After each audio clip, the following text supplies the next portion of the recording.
Hello दोस्तों, study राज YouTube channel पर आप सभी का बहुत बहुत स्वागत है। स्टडी राज यूट्यूब चैनल पर सोशियोलॉजी और पॉलिटिकल साइंस की प्रैक्टिस सेट करवाए जा रहे हैं जो आपके आने वाले एग्जाम जैसे पीजीटी, जीआईसी, नेट आदि के लिए बहुत ही हेल्पफुल रहेंगे। तो आज हम समाजशास्त्र के एक महत्वपूर्ण विचारक या जिन्हें हम थिंकर्स कहते हैं उन पर हमारे एग्जाम में बहुत सारे क्वेश्चन बनते हैं। उनका नाम है कार्ल मार्क्स। तो आज हम कार्ल मार्क्स पर जो भी क्वेश्चन आए हुए हैं उन पर हम चर्चा करेंगे। तो चलिए फिर देर ना करें, वीडियो को स्टार्ट करते हैं। तो आज का क्वेश्चन है क्वेश्चन नंबर 1। अब तक के सभी समाजों का इतिहास वर्ग संघर्ष का इतिहास रहा है।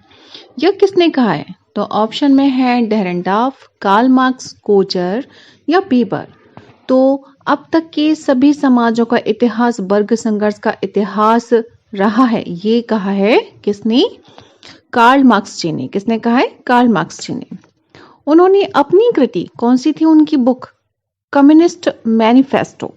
कम्युनिस्ट मैनिफेस्टो में मार्क्स जी ने लिखा है कि अब तक के सभी समाजों का इतिहास वर्ग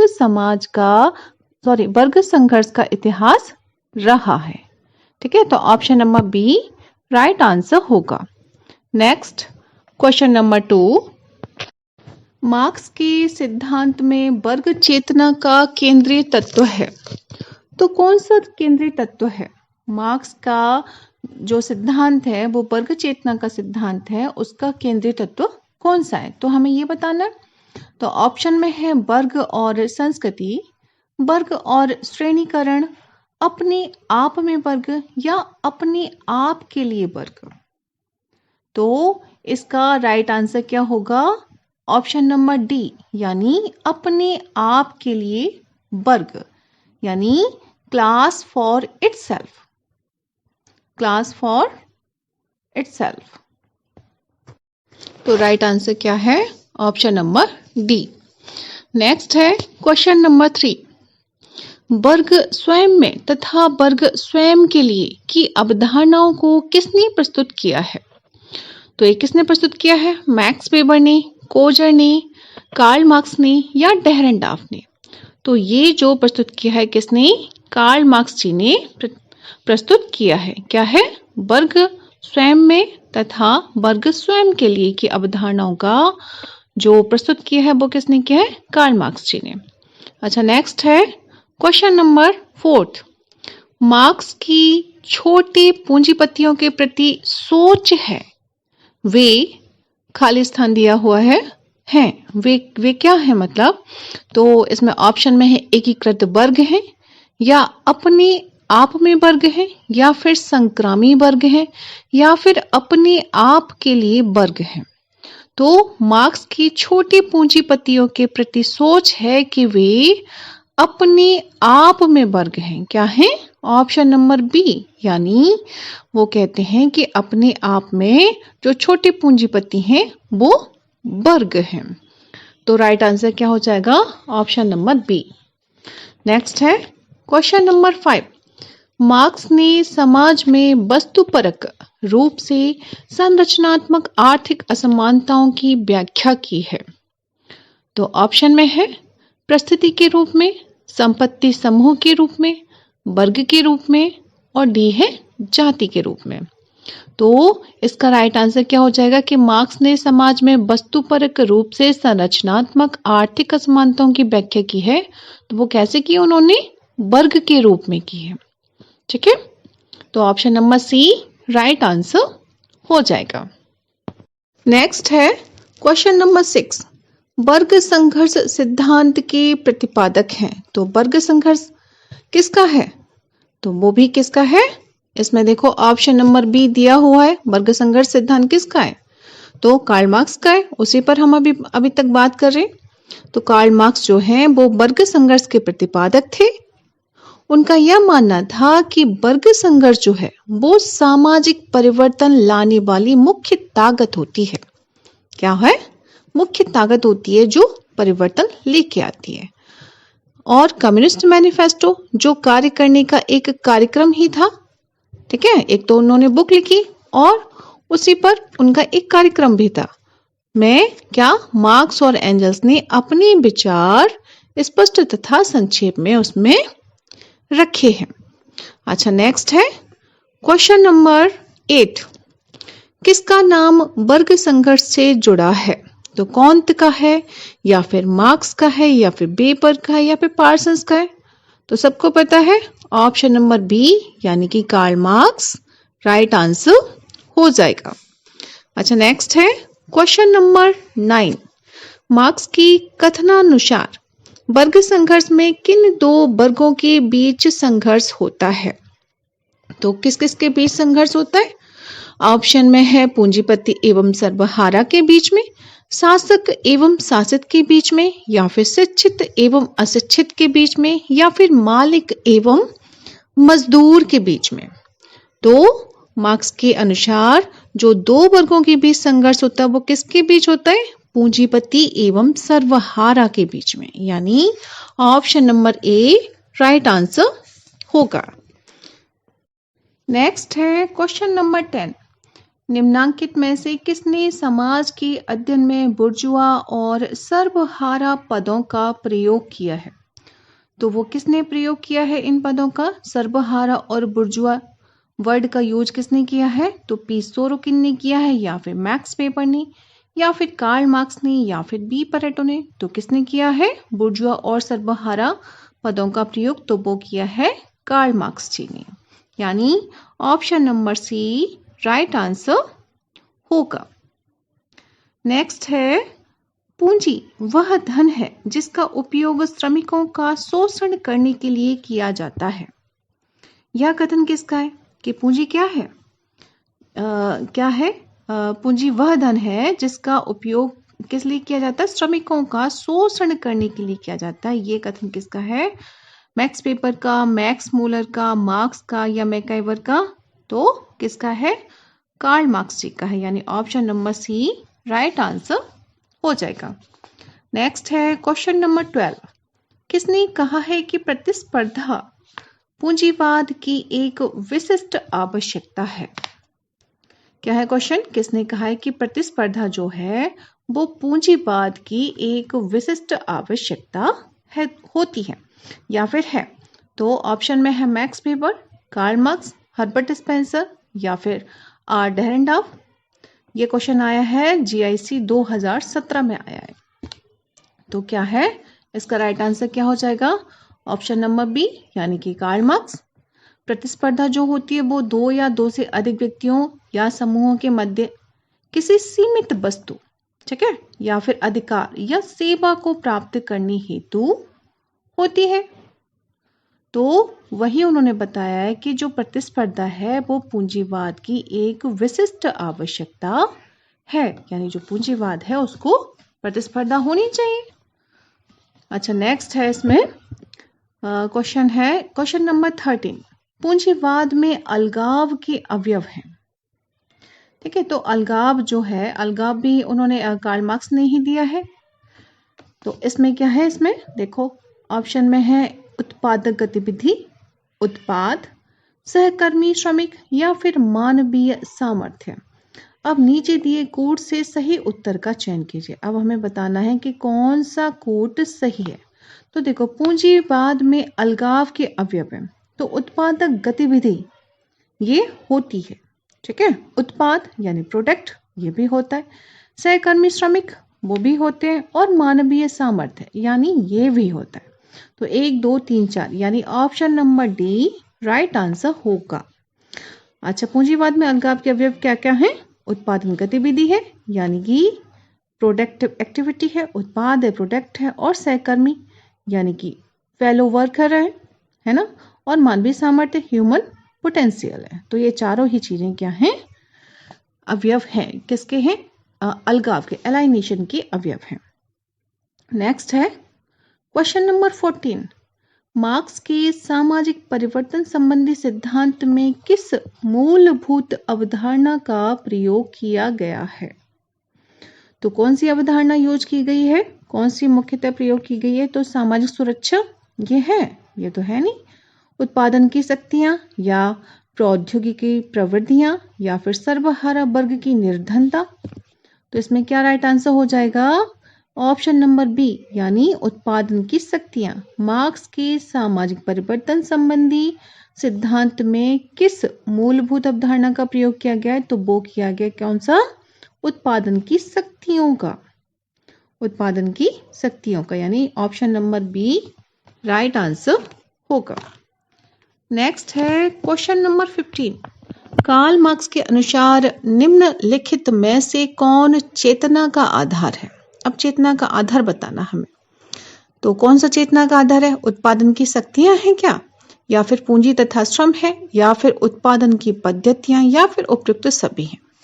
तो क्या है चेतना का आधार? क्या है? उत्पादन की पद्धतियां। क्या है? यानी ऑप्शन नंबर सी उत्पादन की पद्धतियां क्या है? चेतना का आधार है। कार्ल मार्क्स के अनुसार उत्पादन की पद्धतियां चेतना का आधार है।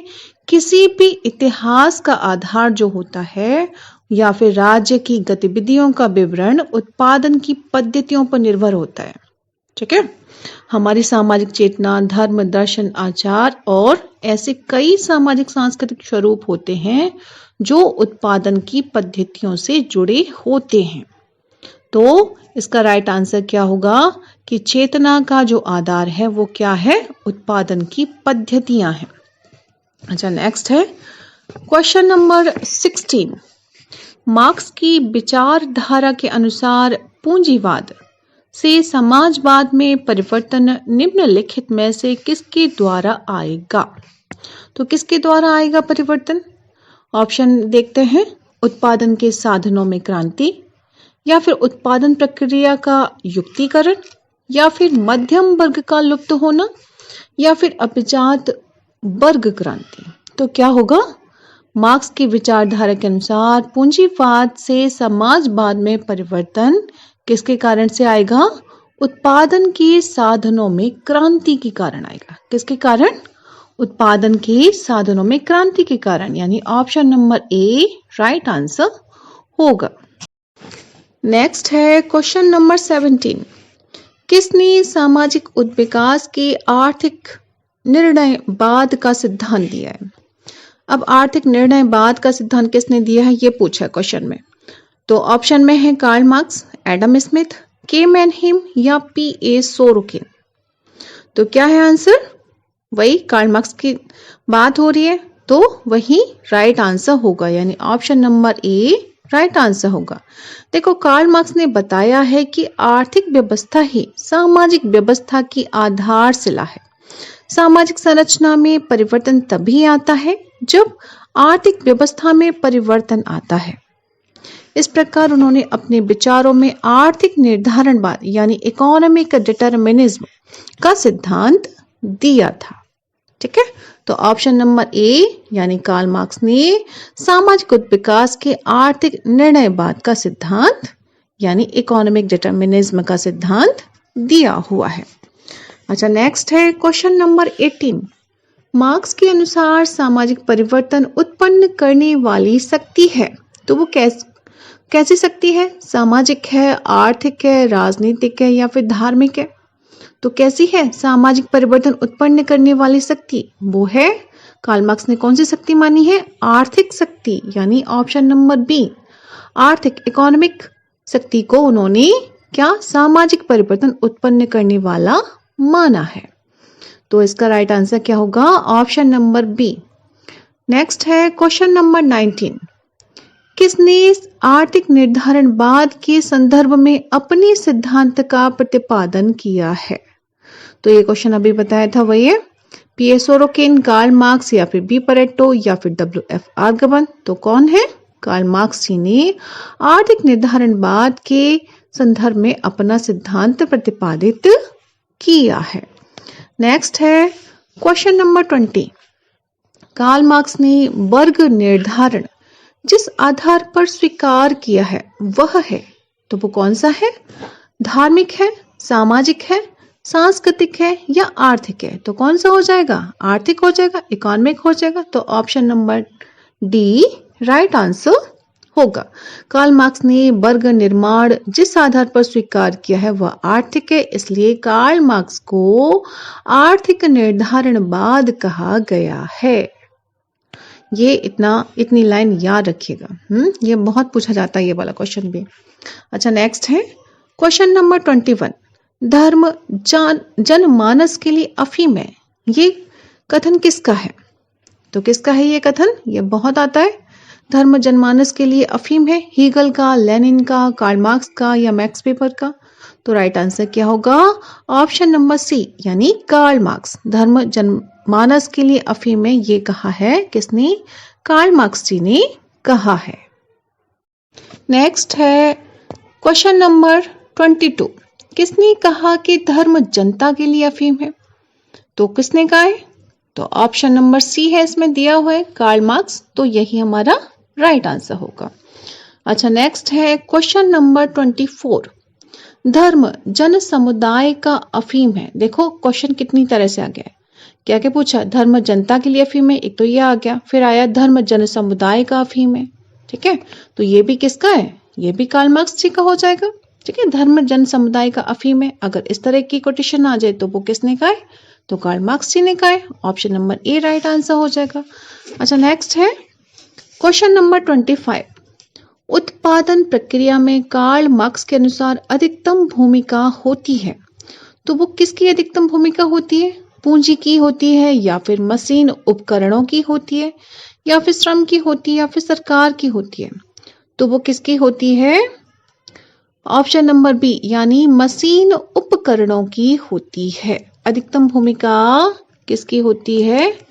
मशीन उपकरणों की होती है। Option number B right answer होगा। नेक्स्ट है क्वेश्चन नंबर 26। कोरबी व्यवस्था पद का प्रयोग किया है। तो कोरबी व्यवस्था पद का प्रयोग किसने किया है? मैक्स वेबर ने, कार्ल मार्क्स ने, इमाइल दुर्कहाइम ने या फिर आगस्ट काम्ची ने? तो ये किसका है? ऑप्शन नंबर बी यानी कि कार्ल मार्क्स ने। किसने? कार्ल मार्क्स ने। अगर कोरबी व्यवस्था आ जाए कि इस पद का प्रयोग किसने किया है तो वो कौन हो जाएंगे? Karl Marx. देखो, कोरबी व्यवस्था पद का प्रयोग कार्ल मार्क्स ने किया है। यह एक ऐसी व्यवस्था होती है, कोरबी व्यवस्था, कोरबी सिस्टम कैसा होता है? एक ऐसी व्यवस्था है जो अवैतनिक यानी जिसमें वेतन नहीं दिया जाता, अवैतनिक है, या फिर जबरन श्रम का एक रूप है, यानी जबरदस्ती किसी को पैसे भी ना दो और जबरदस्ती उससे श्रम करवा लो, उसकी सेवाएं ले लो, जो प्रकृति में सीमित समय के लिए रुक रुक कर चलने वाला होता है। ठीक है, तो वो क्या है? कोरबी व्यवस्था है। औद्योगिक क्रांति से पूर्व जो काश्तकार थे, है ना, के लिए क्या हुआ था? निजी भूमि संपदा पर जमींदारों के लिए कोरवी यानी कार्य करने का दायित्व तो पूरे इतिहास में व्यापक था। ठीक है, जो जमींदार लोग थे वो कैसे? मजदूरों से काम ले लेते थे लेकिन पैसे उन्हें देते नहीं थे। तो यही जो व्यवस्था थी वो क्या थी? कोरवी सिस्टम कहा गया था उस टाइम। तो कोरवी जो व्यवस्था पद का प्रयोग किया था वो किसने किया था? कार्ल मार्क्स जी ने किया था। अच्छा, नेक्स्ट है क्वेश्चन नंबर 27। हीगल और मार्क्स दोनों ने निम्न में से कौन सी अध्ययन पद्धति प्रयुक्त की है? तो हीगल और मार्क्स ने दोनों ने कौन सी अध्ययन पद्धति का यूज किया है? तो आदर्शवाद का, या फिर भौतिकवाद का, या फिर साम्यवाद का, या फिर द्वंद्ववाद का? तो कार्ल मार्क्स की और हीगल की कौन सी है? द्वंद्ववाद है। क्या है? द्वंद्ववाद पद्धति है उन दोनों की। तो राइट आंसर क्या हो जाएगा? Option number D right answer हो जाएगा। अच्छा, नेक्स्ट है क्वेश्चन नंबर 28। श्रम शक्ति और श्रम पूर्ति के हानिकारक प्रभावों में कौन सा सही नहीं है? तो कौन सा सही नहीं है? श्रम शक्ति और श्रम पूर्ति के हानिकारक प्रभाव जो पड़ते हैं उनमें से कौन सा सही नहीं है? अच्छा, देखो इसमें ए है, इसमें गरीब तथा अमीर के बीच अंतर बढ़ता है या बड़ा है, तो ये सही है। श्रम शक्ति और श्रम पूर्ति के बीच जो हानिकारक प्रभाव में कौन सा सही है? तो ये तो सही हो गया। ठीक है, गरीब तथा अमीर के बीच अंतर बड़ा है, ये बात सही है। वर्ग संघर्ष तथा बेरोजगारी में कमी आई है, तो ये बात गलत है। ठीक है, ऐसा तो कुछ नहीं हुआ। वर्ग संघर्ष तथा बेरोजगारी में कमी तो आई नहीं है, तो हमें नहीं पे टिक करना था ना। क्या था क्वेश्चन में? श्रम शक्ति और श्रम पूर्ति के हानिकारक प्रभावों में कौन सा सही नहीं है, तो यही वाला हमारा यानी ऑप्शन नंबर बी सही हो जाएगा। अच्छा, सी भी देख लेते हैं क्या है। श्रमिकों के कार्य की दिशाएं प्रभावित हुई हैं, तो ये सही है। राष्ट्रीय स्तर पर उग्रवादी प्रवृत्तियों को बढ़ावा मिला है, तो ये भी सही है। ठीक है, ये ए सी डी तो सही है, लेकिन बी वाला जो ऑप्शन है वो सही नहीं है। तो यही हमें क्वेश्चन में पूछा गया है कि कौन सा सही नहीं है। अच्छा, नेक्स्ट है क्वेश्चन नंबर 29। कार्ल मार्क्स द्वारा दिए गए निम्नलिखित समाज के क्रम को व्यवस्थित कीजिए। उन्होंने अपना एक क्रम दिया था। ठीक है, अगर आप लोगों ने पढ़ा है तो उसमें क्रम दिया हुआ है। तो इसमें देखते हैं क्या है। प्राचीन समाज है, सामंतवादी समाज है, आदिम समाज है, एशियाई समाज है। आप इसमें कोड दिए हुए हैं, तो हमें क्या नंबर से लगाना है। पहले पे कौन सा आएगा समाज? तो पहले पे आएगा आदिम समाज। पहले कैसे लोग थे? आदिम लोग रहते थे पहले, है ना। आदिम समाज आ गया। फिर उसके बाद कौन सा समाज आया? एशियाई समाज, यानी 4 आ गया। 3 पहले 3 उसके बाद 4 एशियाई समाज। अब उसके बाद क्या हुआ कि प्राचीन समाज आया। कौन सा समाज? प्राचीन समाज आया। उसके बाद आएगा सामंतवादी समाज। ठीक है, यानी सेकंड वाला। तो इसमें देख लो, मिलान कर लो कौन सा हो जाएगा। तो इसमें राइट आंसर हो जाएगा ऑप्शन नंबर डी। ठीक है, option number D right answer हो जाएगा। कार्ल मार्क्स द्वारा दिए गए समाज का व्यवस्थित क्रम क्या है? आदिम समाज, प्रिमिटिव सोसाइटी है सबसे पहले। उसके बाद एशियाई समाज आता है, यानी एशियाटिक सोसाइटी आ जाती है। उसके बाद प्राचीन समाज आता है, एंशिएंट सोसाइटी आ जाएगी। फिर उसके बाद सामंतवादी समाज यानी कि फ्यूडल सोसाइटी आ जाएगी। ठीक है, तो यही इसका क्या है? राइट क्रम हो जाएगा। तो फ्रेंड्स, आज के लिए बस इतना ही। कल हम नए टॉपिक पे बात करेंगे। यदि वीडियो पसंद आती है तो लाइक शेयर कमेंट अवश्य करें, और जो भी चैनल को फर्स्ट टाइम विजिट कर रहे हैं वो चैनल को अवश्य ही सब्सक्राइब करें, जिससे कि आपको आने वाली वीडियो का नोटिफिकेशन मिल सके। Thanks for watching my video.